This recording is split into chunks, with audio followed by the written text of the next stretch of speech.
Las 9:09 en la República Argentina, nublado aquí en la ciudad de Concepción del Uruguay, Entre Ríos, y vamos a viajar telefónicamente ¿para qué? Para hablar con una persona, como se lo anunciábamos hoy más temprano, que va a participar del cuarto Congreso Argentino Anticorrupción, que tiene jornadas doble, una en Paraná, la otra en Santa Fe, y con quien vamos a hablar fue vicepresidenta de la Unidad de Información Financiera. Se llama María Eugenia Talerico. Ya la saludamos, todo el equipo de Radio 9. Mi nombre es Hugo Barreto. María Eugenia, buen día. ¿Cómo está usted? Buen día, Hugo. Un gusto saludarlos a todos ustedes y, por supuesto, a sus oyentes. ¿Cómo Bueno, están? bien, bien, bien. Muchas gracias, María Eugenia. Vamos a empezar por lo básico, así que un poco de docencia. Le voy a pedir paciencia, en todo caso, a usted, para contarle a nuestra audiencia qué es la Unidad de Información Financiera, ¿de qué se encarga? Bueno, la UIF, como es conocida, algunos se la confunden con la FIP, que ahora es ARCA, ¿no? Todas esas siglas Exactamente. de organismos. Sí, sí. La UIF es un organismo muy importante, que estuvo muy degradado durante muchos años, y que la verdad que en los 4 años de gestión en los que estuve ahí logramos mostrar la importancia que tiene, porque es un organismo central que reúne información del sistema económico y financiero a través de unos reportes que mandan escribanos, contadores, concesionarias, bancos, compañías de seguro. Deberían mandar, no es que todos Ujú. mandan, pero esos reportes de operación sospechosas que hacen que la unidad con su tecnología pueda mirar en qué lugares hay riesgos de que esté el narcotráfico, el crimen organizado o haya dinero que se esté metiendo en la economía de los distintos lugares, y que obviamente traen consigo el poder de las organizaciones que hay atrás, o los delincuentes que andan atrás de ese dinero, ¿no? También, Mm. por supuesto, dinero de la corrupción. Y lo que intenta organizarse a partir de esa UIF, que cuanto mejor funciona, más efectiva es el recupero del dinero, ¿no? El recupero, primero es un sistema preventivo. Ahora, una vez que se detecta la operación y se pone en conocimiento de la justicia, tratar de que todas las sociedades que hay atrás, los testaferros, las transferencias, mutuos y todas esas operaciones que conforman un entramado de dinero que se mueve y que es dinero sucio, pueda ser detectado y, una vez descubierto, obviamente vuelva en el marco de las investigaciones a la sociedad, ¿no? Que ¿Desde es un qué dinero año obviamente que funciona? se nos roba. ¿Desde qué año funciona la UIF? Está organizada desde el año 99, 2000, creo que es la sanción de la ley, creo que es del 99, la ley, la primera ley en la Argentina, a partir de estándares internacionales que les imponen a los países tener estas UIF, y que incluso tienen una evaluación internacional, porque los países donde hay mucho dinero, sobre todo en nuestra región, más que nada el riesgo es del dinero narco. Son países donde después, cuando tienen que hacer transferencias internacionales en el sistema financiero formal, o incluso operaciones comerciales, porque hay muchas fachadas de sociedades que se arman, ¿no? Por ejemplo, para el tránsito de cereales o el tránsito de distintas oleaginosas o lo que sea. Son sociedades pantallas que en el medio meten droga. Entonces, todas esas redes internacionales se activan cuando un país tiene estos organismos que funcionan mal, Ujú. en un contexto de organizaciones como la que nosotros tenemos en la región, que están operando y que buscan las oportunidades donde están los agujeros para poder meter el dinero, ¿no? En esos agujeros participan personas que le permiten meter el dinero en el sistema bancario o en blanco, digamos, evidentemente. Sí, a veces es participación y a veces se ocultan, ¿no? No es que viene acá, yo soy narcotraficante o yo robo el dinero público y vengo a meter este dinero al banco, ¿no? Y es una red de sociedades, por eso este sistema mira muy bien cómo están organizadas las sociedades en los países y demás, y se sabe quiénes son los beneficiarios finales, y arman redes que son complejas. O sea, no es como yo digo, que viene el narco y dice: hola, acá está este dinero, lo quiero meter en la economía. ¿Por qué lo Ujú. quieren meter en la economía? Porque no es lo mismo tenerlo cerrado en una habitación o en cuevas que tenerlo crean una verdadera empresa del crimen, ¿no? Y lo Claro. ponen en obras públicas, en fideicomisos. Hay lugares donde uno sabe que hay narcos, y ve ciudades increíbles que se levantan con el dinero narco. Ujú. En estos días circuló un video que no sé si ustedes vieron, de un depósito en Pilar, que estaba lleno de residuos medio patológicos, ¿no? Porque había sido un vacunatorio en la época del COVID. Y ese inmueble en su momento fue afectado a una causa de narcolavado en la Justicia Federal de la capital, y quedó desmantelado un proyecto inmobiliario hermoso que iba a tener Pilar, pero bueno, cuando se descubrió que atrás había dinero narco, todo eso quedó paralizado, como sucede cuando se detecta que detrás de los proyectos hay dinero de esta Sí, naturaleza, ¿no? seguro. Hay ciudades, como dice usted, que han crecido en edificios en torre, tremendos. Se me hace que Ujú. una de ellas es Rosario. Bueno, la tuvimos la noticia hace pocos días, ¿no es cierto? Y ahí falla todo, pero también en nuestro contexto donde la economía negra crece, usted ve que hay una afectación importante más allá de la merma de la actividad en la recaudación pública, porque hay mucha gente que se pasa al negro por distintas razones, algunos Ujú. obviamente para no pagar tanto impuesto, pero esa economía negra facilita los canales de inversión y ya a un escribano no le llama la atención que uno va a pagar una operación con un 40% por fuera de lo que dice la escritura, o sea, Ujú. esto es una realidad. Bueno, Claro. ese dinero va permeando y permite el progreso de estas personas, que cuanto más vulnerable es la economía y los sistemas de control de un país, más se instalan y más lo aprovechan, ¿no? Y con Ahora, eso después vienen todos, ¿no? claro, Porque eso claro. permite que se instalen también. María Eugenia, usted dice, al escribano ya no le sorprende que alguien venga con un 40 o un 50% en efectivo, pero debería llamarle la atención al escribano e informarlo. Mire, claro que sí.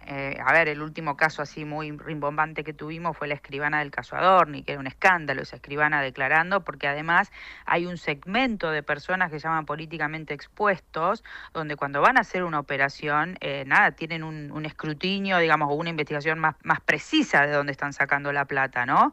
Y una escribana que es sujeto obligado de la Unidad de Información Financiera de la UIF, diciendo, bueno, le llegó todo junto a Manu, yo hace años que lo conozco, bueno, pero ¿de dónde está sacando el dinero un funcionario público, no?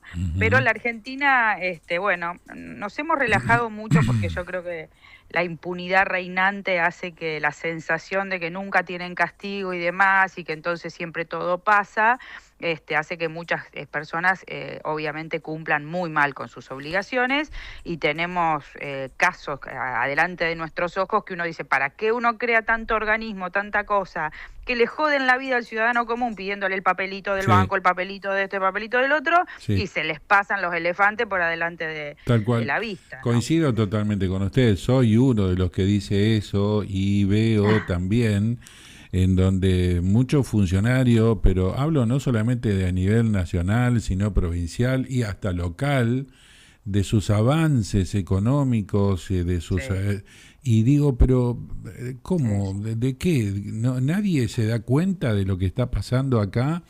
Este, eso sería el trabajo de la unidad de información financiera si todo el mundo informara como corresponde, ¿no?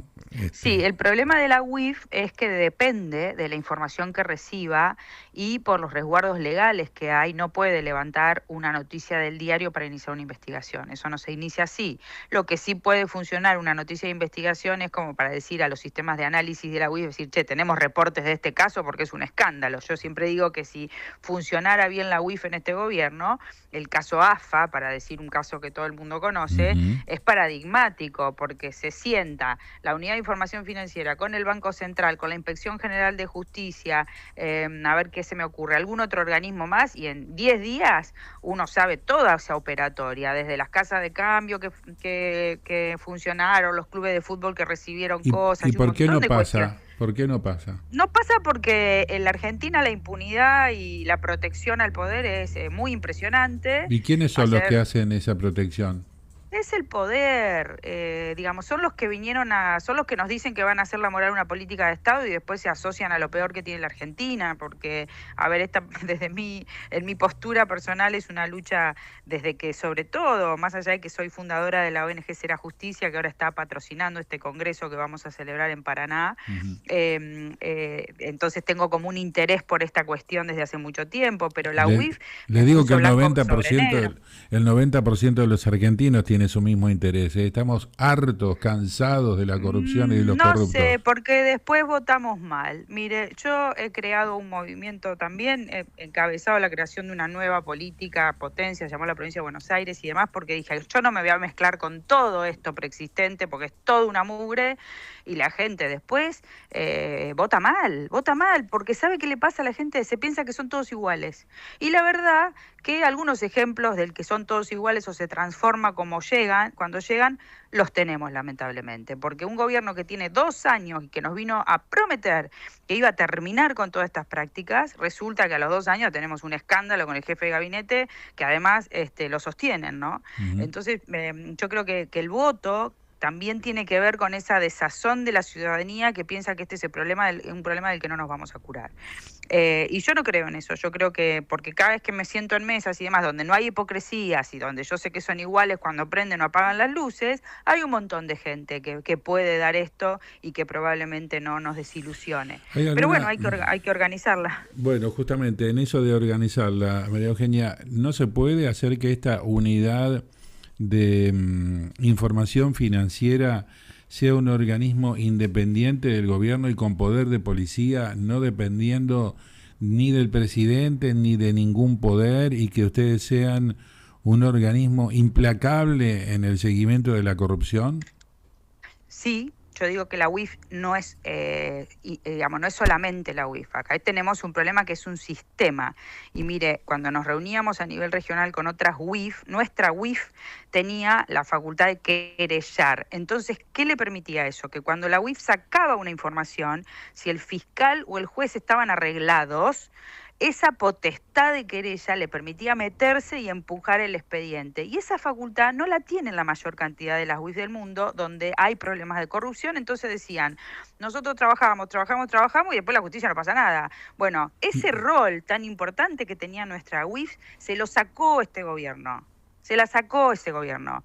Entonces, la verdad es que es como usted dice, la garantía de independencia de ese organismo, que depende mucho de la ley que tenga la UIF para la designación y la remoción de esa autoridad, también depende de a quién uno pone a cargo. Está bien. Ahora, porque María, si la que uno pone a cargo está al servicio del poder político, usted tiene 1.500 leyes de transparencia y demás, y bueno, y después funcionan de acuerdo a la calidad moral y ética de las personas. Ok. ¿El gobierno anterior a tenía la independencia de la UIF?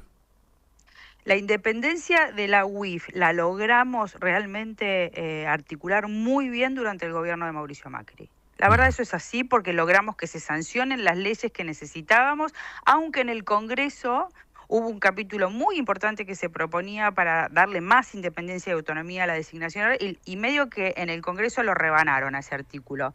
Pero los resguardos operativos los tomamos como personas que estuvimos a cargo de la UIF y después se volvieron muchos pasos atrás durante el gobierno de Alberto y Cristina y por supuesto que este gobierno no está haciendo las cosas bien en este tema. Tengo que serle absolutamente sincero. Es cierto lo que usted dice, el narco después ya se le transforma en un problema la plata, porque la tiene que esconder entre paredes y termosellado al dinero para que no se lo coman las ratas. Termina siendo un problema la plata para el narco. Pero necesitan ponerlo en la economía. Exacto. Porque es una empresa del crimen, ¿no? Exactamente. Son empresas del crimen. Bueno, pero por ahí va, es la empresa del crimen. Pero a mí me asusta mucho más cuando el dinero de la corrupción es el dinero de mis impuestos que se lo sacan a los hospitales, a las escuelas, a las rutas, y que paran en casas quintas y en viajes, en yates y en prostitutas. Y no pasa nada con esos sujetos. Yo siento que ahí andan sueltos y contentos y riéndonos de todos nosotros. Mire que vamos a empezar por algo más chico, por ahí no la corrupción a nivel nacional. Y primero le digo una cosa, la corrupción es un problema que hace que el narcotráfico y que todos los demás delitos permeen. Ese es el problema de la corrupción, que como es transversal, permite que todos los demás delitos prosperen. Entonces, por eso es tan central. Y es lo que usted dice, pero ¿sabe qué? En los pueblos donde nosotros los conocemos, sí, no acá, podemos seguirlos ejemplo. votando. Claro, bueno, pero lo siguen votando, ¿por qué? Porque ese señor tiene la caja y le da un contratito a fulano, un contratito, les quitan la libertad, porque al darle y distribuirle ese dinero, por más miserable que sea, hace que atrapen a las personas. Entonces, este es el problema, ¿no? Que también hace que una ciudadanía que tiene necesidades económicas, vulnerabilidad y que mira al político como una opción para poder acomodar, aunque sea un hijo, un primo, un hermano o algo, los municipios son un escándalo de contratos públicos, y eso atrapa a la ciudadanía. Entonces, es un círculo un poco vicioso. Sí, está bien, pero ¿cómo cortamos? ¿Cómo? Ya sé que no lo tenemos que votar, pero... Revelándonos. Hay que rebelarse, pero hay que bien, rebelarse, no hay que aceptarlo. No pero hay que aceptarlo y hay que exponerlos. María Hay que Eugenia, exponerlos, eso lo hace todo con plata pública, digamos, no es que lo saca de su bolsillo para obvio. andar desparramando plata por todos lados y comprando Por voluntades. supuesto que Bueno, no, y es no se lo bolsillo puede de investigar. payaso, es mi plata. Ahí está. Y esa Claro. investigación financiera, ¿no puede caerle a ese político corrupto que anda comprando voluntades? Le voy a hacer una diferenciación que tiene que ver con los políticos o dirigentes locales, donde es la justicia local, cooptada muchas veces por el poder político, de los funcionarios federales. La Unidad de Información Financiera en particular es un centro de recopilación de datos que actúa mayormente para el delito de lavado de activos, y ese delito es un delito federal. Entonces, las jurisdicciones locales, con jueces nombrados a dedos por los políticos de turno, generan también ese círculo Claro, vicioso. sí, Yo a tal cual. veces cuando digo, ¿cómo auditamos al Poder Judicial? ¿Cómo hacemos para que...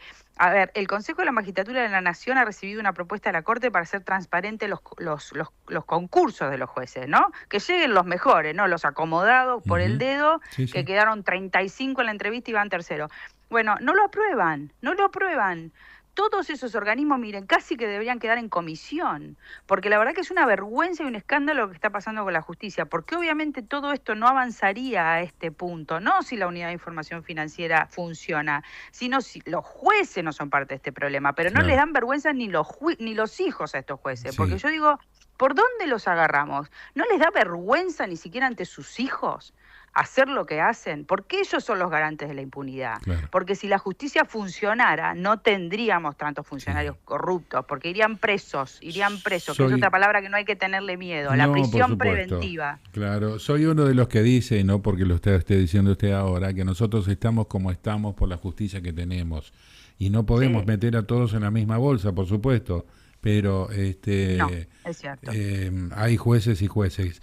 Y claro, el corrupto, así quédate tranquilo que el juez es nuestro, juega para nosotros. Hacete Y amigo del juez, el viejo ese, Vizcacha, o sea, ujú, tal tiempos cual. alta. Y eso se ha ido empeorando de una manera realmente que duele, que duele. En el congreso que vamos a celebrar en Paraná, mañana que empieza, van funcionarios judiciales, así como van periodistas muy reconocidos, Ujú. y los funcionarios judiciales que han elegido, mire, gratamente le puedo decir que son ejemplares. Bueno, Entonces empieza a haber un criterio de selección de a quién le ponemos luces y cámaras, porque si invitaran al doctor Lijo de ese congreso, nos tenemos que bajar todos, nos tenemos que bajar.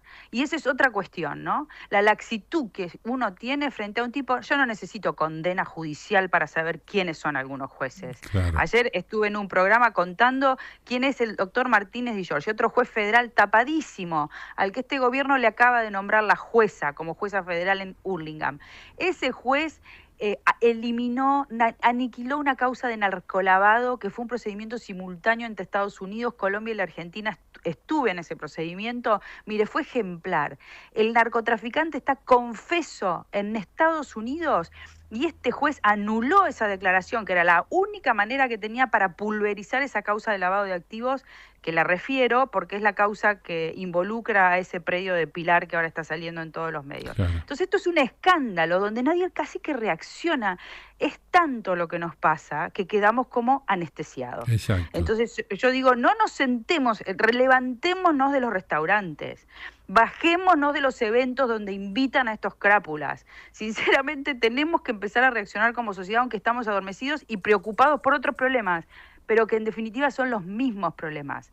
Porque acá, si tenemos un gobierno que realmente hace de la ética una política de Estado, eso desparrama hacia abajo, Ujú. eso desparrama, porque no hay joda. Y si las hay, de a poco las van a ir extirpando, pero no es mi jefe de gabinete el que se enriquece. Sí, seguro. Entonces, es Yo no sé esto. si se desparrama hacia abajo o tiene que empezar desde abajo, digamos, porque el que llega allá No, no, arriba, es ejemplaridad, no, es ejemplaridad, porque si claro, el uno rosquea, va, viene, y ya sabemos que se va a reunir con este, que se va a reunir con otro, y cuando llega le pide el expediente al de abajo, le dije, che, a ver, tráeme este expediente, fulano, y ahí ya está, o pero sea, a si ver, saben que hay joda, María Eugenia, el uno llegó desde abajo, o sea, no vino no, no en siempre, una no, no siempre, cigüeña, digamos, no, no siempre, salió de la no siempre. sociedad. No siempre. En la aduana sí, por ejemplo, ahora está la noticia esta de aduana que acaba de renunciar aparentemente el número uno de la aduana. Sí. La aduana es un nido de víboras, donde creo que ustedes van a tener un candidato a gobernador, y disculpen porque a lo mejor no tiene, no sé, desde el punto de vista político, van a tener un candidato a gobernador que es parte de la organización de la mafia de la aduana. Entonces, otra vez en Entre Ríos van a tener este problema. A ver, la gente en serio le va a apoyar a una persona, que se informe la ciudadanía, realmente. Yo no digo que todos sean santos de nuestra devoción, pero por lo menos elijamos a lo menos peor. ¿Cuál es el de la aduana, el candidato a gobernador? ¿Es usted el que se Guillermo fue? Michel. Sí. Guillermo Michel, pichoncito de Uribarri era, Síganle la carrera a Michel, asesor en el Senado de la época de Uribarri senador. Después se vino, teníamos el gobernador y el señor se fue a trabajar al ARCA, a la FIP, con Echegaray. Macanudo. ¿Y a Michel cómo lo seguís en su supuesta vida millonaria de millonario? Bueno, Michel, primero que tengo que decir que es un funcionario que tiene el otro problema, que es brillante. Entonces, desde el punto de vista técnico, es tan bueno y impresiona tanto que tenemos además la astucia de un tipo que está muy formado. Es seguirle por donde anduvo, sígale el patrimonio, claro, sígale el patrimonio. ¿Y sí? Es tan simple como eso. Acá a los funcionarios locales también, en menor escala, seguirle el patrimonio. Decir, che, ¿cómo puede ser que tenga esa casa? ¿Cómo puede ser que tenga ese auto? ¿Cómo puede ser que viaje a Europa? Pero no por envidia. Es decir, si lo único que hace es dedicarse a la política. Qué envidia, que se queden a ocuparse de los problemas que tiene la ciudadanía, que son muchos. Y la verdad que si se ocuparan, organizaran a la sociedad para ayudar a las familias que quedan en situaciones complicadas, eso se sabe en los lugares chicos. Simplemente se tienen que ocupar un poco más en lugar de pensar en llenarse los bolsillos. Esto es así. Bueno, María Eugenia, muchas gracias por su agenda, minutos que nos ha dado. Mañana esto es en Paraná y el viernes en Santa Fe. En Santa Fe, en el club, tiene un nombre, el Club del Orden. Mire, si tuviéramos orden, lo bien que nos vendría. Ojalá que algún día lo podamos hacer en esta costa del río Uruguay, eventos de estas características. ¿Cómo no? Tienen que hablar con la Asociación Entre Ríos Sin Corrupción y seguramente ellos encantados van a ir para ahí y vamos a ir todos. Muchas gracias, María Eugenia, le mando un abrazo. A ustedes que tengan buen día. Bueno, ahí estábamos hablando con María Eugenia Talerico, ex vicepresidenta de la Unidad de Información Financiera.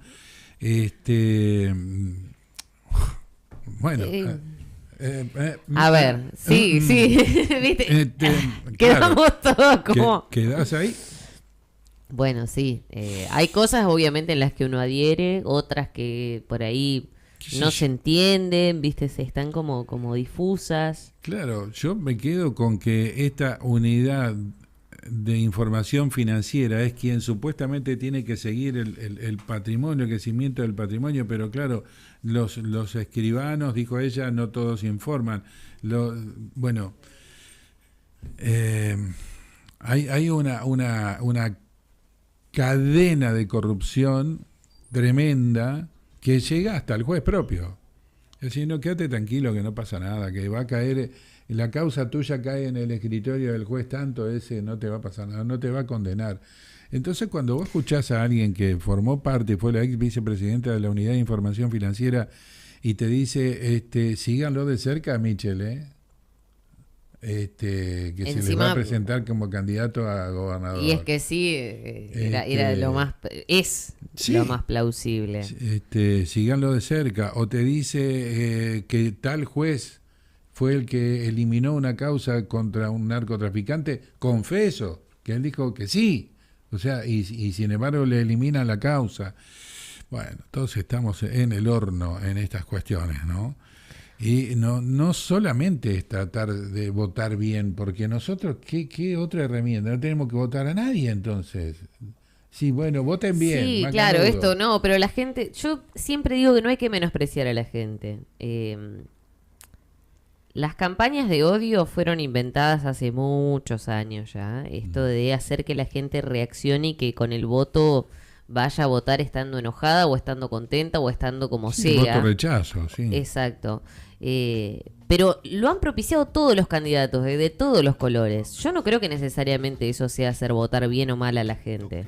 A la gente le mejorás la economía y no le importa si el candidato o la candidata sonríe, festeja, baila o hace lo que se le cante. Bueno, pero vos sabés que yo ayer leí en las redes, disculpame que te interrumpa, sí, una ex concejal de acá de Concepción del Uruguay, leo, miro y a veces veo los comentarios de algunos posteos.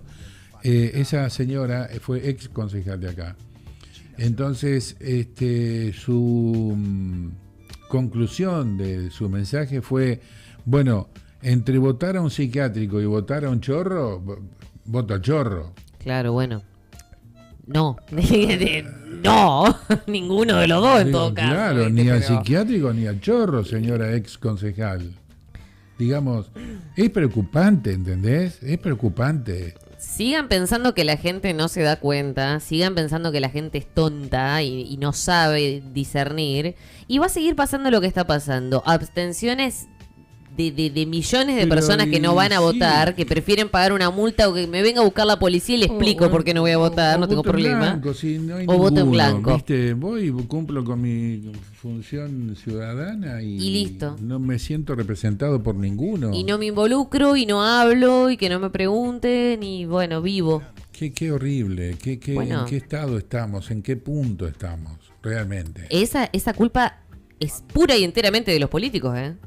Pura y enteramente de los políticos. No le echen la culpa a la gente, que que vota mal. No. Sí, la culpa es de ustedes, los que están ahí arriba. Bueno, muy bien.